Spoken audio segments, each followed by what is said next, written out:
Hello, everyone, and welcome to the Real Life Struggles with Jen Sanger. I am, of course, Jen Sanger, and I'm glad that you're here with me. I'm so happy that I put makeup on for the first time, like in a long time. I feel so refreshed and just so amazing, and I thank you for watching this video.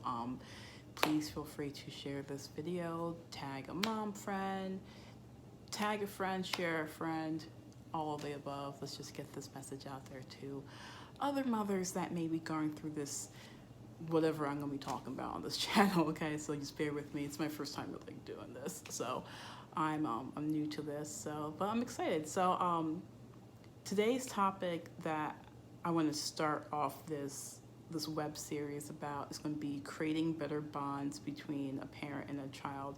And this whole week I've been trying to figure out how can I speak my truth on this with George, who had just passed away, and Black Lives Matter, and me being a mother of interracial children. I was just so in a funk the past couple of days, and I'm just I can't say what I wanted to say initially because my mind was not there. But the more I sat on it and meditated about it, I'm like, this is the time now for me to speak my truth, because people are looking for someone to just kind of not guide them, but I guess guide them. So just a little background about me. I'm a middle child of 5. My parents are immigrants. They moved to America, I want to say 1982. Don't quote me on that. I wasn't born to 86, so I don't know what happened. I have 2 older sisters. I was born the firstborn generation American in the family, and I have a younger brother and younger sister. So there's a lot of cultural differences with me growing up. And just my parents would say I was the most Americanized child. I did everything they didn't want me to do. Oh, you don't get tattoos, you don't dye your hair, you don't marry a white man, you study, and you be a doctor or a lawyer. And I'm dyeing my hair blonde. I'm getting 5 tattoos. I'm married to a wonderful white man. And I went to school for fashion, which my parents were like, that's not even a real major. And I'm like, well, someone had to make the clothes you're wearing. And here I am. I am a business owner of a children's online boutique called Jameson and Bexley. That's Jameson with an I, not an E, please, not the alcohol. My son's name is actually Jameson, and I named the company after him and his sister Bexley. This August, September will be year 3 that I've been in business. This is the time where I'm actually doing it full time as my main source of income. So please go in the shop and buy, because you'll be supporting a local mother and a Black business owner like myself. And that's how it all comes back, because as a mother and a business owner, I get questions constantly how are you able to run a business and watch your kids with this pandemic? Or how can you potty train your son? And I'm like, listen, first of all, he's not potty trained, boo-boo. He pooped in the potty once. It didn't work out very well. He's still traumatized from that. But I've been getting a lot of questions recently, and I'm like a mama mentor. You ask me questions, and if I have an answer for you, I'm going to answer. And if not, we're going to figure this out, boo-boo. We're in it together. What's that show? High School Musical. We're all in it together. So it's got really dark outside, so it makes me look extra bright. So hey, makeup on fleek, did it myself. But no, back to what I was saying. So I was trying to figure out how can I start this whole process off? What's the first thing that I can talk about? And the one thing that I've struggled with my own personal life with my parents, and I'm learning as a mother, is creating those bonds between a mother and a child, or a parent and a child. I remember a time growing up where my sisters would do something wrong, and immediately, because they messed something up, I wasn't allowed to do that. Example, my older sister went to the movies one night and told my parents that she was working, because she was 16. She wanted to go to a movie on a Friday night like any normal person would. And my parents found out that she lied, and they looked at me and they're like, you're not allowed to get a job. And I'm like, dude, first of all, I'm 9. I don't even want a job. I want to play with my friends outside. Can I do that? I can? All right, cool, bet. But like when I came of age to get the job, they were still like, no, you can't because what your sister did, you're gonna do the exact same thing. I'm just like, that's not fair. You're punishing me for the mistakes that my siblings did. So obviously I rebelled more than usual because, oh, you can't do this. I'm like, all right, cool. Wait till I turn 18 and I'm an adult. I'm gonna do that times 10. Actually times 100, and I did. But my relationship with my parents were not the we're not the greatest. It's not the greatest still. There's times where I see people post on Facebook, oh, like I love my mom, like, I'm glad we're hanging out, I'm getting lunch. I'm like, oh, that wish me and my mom could have that relationship, but we don't because we're not that close. I also don't live in the same state. But even when I was in the same state with her, it wasn't like a hey, let's go grab lunch and catch up. We were never like that, and it sucks and it hurts because I want that for me and my daughter. And I'm like, so how can I fix our relationship that way? I don't carry that negativity that I had growing up to raising my daughter, to raising my son.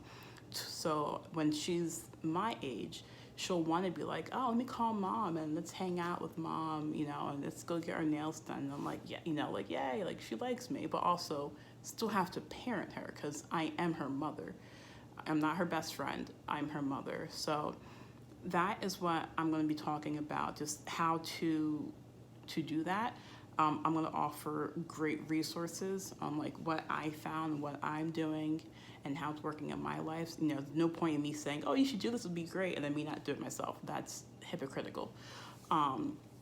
So yeah, it's going to be fun. And there's other topics we'll be talking about, like mental health, interracial marriage, how to build confidence in your child by letting them like dress themselves. Like I said, I have that at my kids' clothing company, and a lot of the merchandise that I buy, I actually let Bexley pick out. Like, all right, Bexley, like the store is named after you. You're almost 5. You have a sense of style. What do you want to put in your store? So if you see anything really, really pink, if you see anything with unicorns or a princessy or a tutu, that was all Bexley. Bexley picked all that out. That wasn't me. Like, we bought this unicorn dress. I bought a lot of them.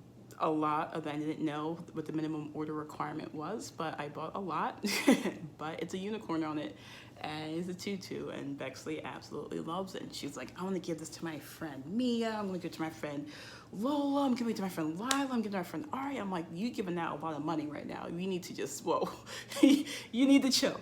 But she's excited, and I love having her have that confidence built. So I want to talk to you about why it's important to do that, because things that we do with our toddlers now, and as they grow up, it affects them as adults. Like with my story, I was 9 when that situation happened, and I'm now 34, and I can still remember that day, and it still like haunts me. Like it still like makes me angry that I'm like, why did I have to like be yelled at for something that I didn't even do?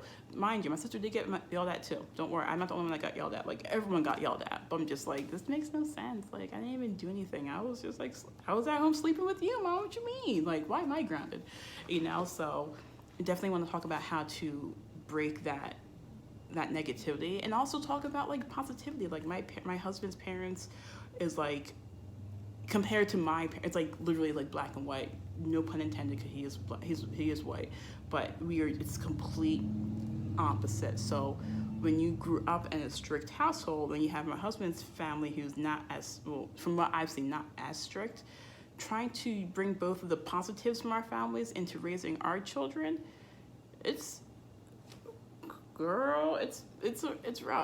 It's definitely rough, but we are working on it. So it'd be fun to have him on here as well, to talk about like what works, what doesn't work, who's a disciplinarian, me, who's a fun parent. And yeah, it's gonna be a blast. So like I said, please tag your mom friends that you think, or even a dad friend. Listen, we don't discriminate. Like dad can get this too, it's fine. Tag a parent that just might want some parenting advice, some mama mentor, and talk about some real life struggles, because listen, we're struggling right now. We are struggling. So like I said, feel free to go over to the link in my bio. There is a link to a vendor event I'm doing next weekend. Well, actually, this is going to be on Monday, so this is going to be happening this Saturday. I'm doing a virtual pop-up shop with all my Jamieson Bexley clothing. It's going to be free shipping. I'm giving the first 20 to register they get entered to win an e-gift card for $25 to the website. So I would love to chat with you. We can just, you don't even feel pressured to buy. If you just need something to do from 2 to 4 on Saturday and you want to talk to other moms and have that conversation and build that like community with other moms than your usual, sign up, join, hang out, get a glass of wine or a beer or a margarita like me, because I'm doing it, you know, and let's just have fun and talk and build that community with each other and get to know each other better. So thank you for watching this video, and I will hope to see you on Saturday. And if not, please expect these videos every Monday. And don't expect to make up every Monday, because sometimes a girl just don't want to do it. Sometimes a sister is tired. It took me took me all day to do this. I'm like, you know what, I'm not doing it. I'm like, you know what, I'll do it. I'm like, the couches were comfortable. Then I'm like, all right, let me get off my butt and do this. So I did it. And now here it is. So again, check me out on Mondays, and I'll talk to you later. Okay, bye. It's still going.